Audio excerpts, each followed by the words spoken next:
October in Scotland. Summer is well and truly over, and your weapon of choice sits waiting by the front door. For the children, who will soon arrive expecting candy. The only warmth left is the ghost of summers past, and you need to pack on the pounds for winter. The perfect time to cook some hearty Cullen Skink. So naturally, you pour yourself a Scotch. Wait, what is this, McKillen? This is children's amount. Get out of here, McKillen. Oh, now that is a koala-sized Scotch. Children's size. What do you think this is, Russian? Oh, McGillen, I can't show this. We'll get demonetized. This is apple juice, laddies. Let's launch it. Oh, Shrina, that beautiful, smoky, 12-year-aged apple juice. Alright, Stuart, let's go. So you want to cook some Scottish food? Well, laddie, you have made the right decision. Today we are cooking Cullen Skink, which means fish soup, as it is one of the few Scottish recipes that does not involve you using animal intestines. You will need potatoes. Number you use is up to you, just as long as you spur the jealousy of all your Irish friends. 1 Sassenach tear extractor. Hey, why are you not focusing, laddie? Camera shit. Parsley. And trust me, you do not have too much. Some other things we'll get to in a moment, and the most important part, the fish. Any kind of fish you have will do, smoked is best, swimming, not so much. We will also need some butter. If at this point you are thinking this is a lot of ingredients, then I say you're a weak Sassenach and you should stop watching immediately, because we are not done. Have a sip of whiskey for confidence, and start showing your onion a good time. Cullen Skink is one of those hearty soups you make when you're coming from the rain hungry and tired, and you need to get warm fast. Because despite all the different ingredients, everything in this dish is cooked in the one pot. I mean, it's soup, how hard do you expect it to be? And with the amount of fat, and salt, and onion in this soup, you will not be attractive. At least you'll be warm this winter. Start cutting up your onion nice and precisely, and evolve over time out of impatience. Transfer your onions into the pot to think about what they've done, and add in 1 big knob of butter. Right, next up, potato. Oh, and do be sure to turn the pan on, that's a rather important step. Peel potato. What is this shape? Did someone sit on you? Cut potato. Get impatient waiting for soup, and put them in the pot. Now when you need to bulk up for winter months, you cannot afford to use water in your soup. Now we use milk. Full cream milk, none of that white water. Pour enough to cover the potatoes and leave them to soften up while you take care of the fish. And remember lads, not to fall behind on Scotch patrol. Let's launch it. This is the only thing that will intoxicate your senses enough to not have you slobbering at this glorious Highlander soup you're making. Traditionally, Cullen Skink uses smoked haddock, but I could not find some anywhere. I even went to the city markets in search of this Scottish speciality, but alas, I came home empty-handed. So today we are using smoked cod. Now this can get expensive if you get the good stuff, so please, support me on Patreon. As long as your fish is smoked, this soup will have more or less the correct taste. Unsmoked fish can work as well, although you're basically eating chowder at this point, or bisque if you're from Europe. Cut the fish up into whatever size chunks you wish, but do keep in mind that smoked fish does tend to fall apart like Scottish Parliament when you put it into the soup. At this point, the smells of smoked haddock should be penetrating past the alcohol that is built up in your sinuses. And now you need to hurry, because once you smell this glorious smell, your stomach will growl so ferociously with the hunger that you will be safe from Roman invasion for another 200 years. Cut up some of the stalks of the parsley, which will give off a nice taste of green.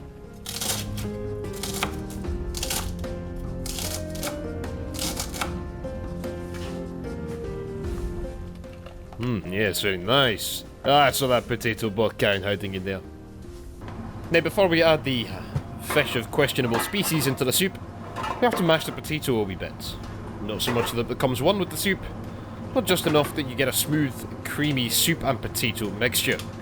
Now, of course, if you have more money than muscle, you will have bought one of these automatic hand blenders, and you toss it aside. We have no weak sash to that here, we blend by hand. Oi, Magellan. Please do be sure not to burn down your house, because you have not made enough soup for the fire brigade. I've seen recipes for Cullen Skink on the internet, where they mash the potato after the fish has already gone in. To which I say, natural selection is coming for you, Kakan. At this point I do suggest adding some more milk to offset that which has burnt off, and if you're impatient like me, which I know you will be, you may need that hand blender after all.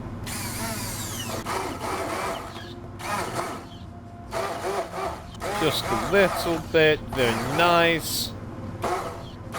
Perfect. And now it's time for the exciting bit, adding the fish. Do be sure to say hello to Monica in the comments. Some people prefer their Cullen Skink thicker and creamier, like a chowder, while some prefer watery, like a broth. Everyone is entitled to their own opinions, of course, except for one of the two of them, but either way you do need to cut up a considerable amount of parsley. Chop it fine enough that it will bow down to your haddock, and if someone tells you that you've cut up too much, then tell them that this is the amount the internet said you will need.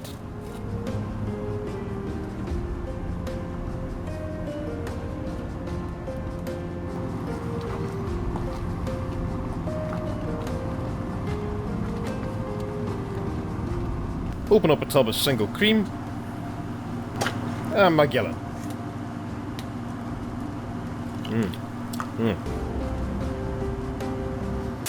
Cullen Skink is one of those soups that you can do whatever you like with. Feel free to add in some carrots, pickles, cabbage if you're feeling guilty about eating so much fat. I've even seen some people add in seaweed. Me, I like to add in some garlic and season with plenty of black pepper. Or if you're particularly suffering from the economy of Brexit, feel free to make budget skink. Take out the butter and use some oil, exchange the milk for water and add in some flour until you receive the desired consistency. But today we're making the classic Cullen Skink, with a little cheeky sip of Scotch. Once your soup is looking like a slightly foamy moorland, turn off the heat and let it sit for a few more minutes, while you assess the Magellan you've created in your kitchen, despite having only made soup for 2 hungry people. That's right, so long as your name isn't Koala, this amount should feed at least 2 people, with some left over to have cold tomorrow. Serving bowls of desired shape, hopefully yours do not already come with some soup in them. Koala just forgot to record the first time he served this up.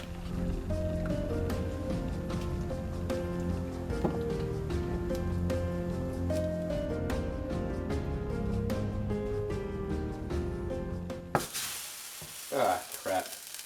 And there you have it, lads, some fresh, smoky, hearty fish soup with a small surprise of Scotch, waiting for the Highlanders who will no doubt have been attracted from far and wide by the smells of Cullen Skink. Serve it hot, hot enough that the snow melts from your doorway, hot enough that you can pretend that you live in the hot, summery land down under. Or in my case, I actually do. Who cares, I just want to eat this. Thank you all for watching, lads and lasses. This has been Koala, making Scottish fish soup. Enjoy it with a smoky Scotch, some parsley on top, and some black pepper, or salt if you're crazy, because the smoked fish in here is already salty enough. I have not attempted a video like this before, but I have been very excited for this one. If you do appreciate it, I will definitely consider making some more, so let me know what you think down in the comments section below. If you do attempt to make some Cullen Skink yourself, please feel free to tag me with photographic evidence of your achievements on social media. Feel free to like and subscribe, and always remember, keep your bagpipes in one hand, a whiskey in the other, keep your kilt on, and sorry Boris, is only business. I say a wee thank you to these lads for supporting me on Patreon. Captain Fubar, DA261, Gisli Gadarson, and Dark Recon. You lads are bra. If you wish to join them, come check out the link in the description below.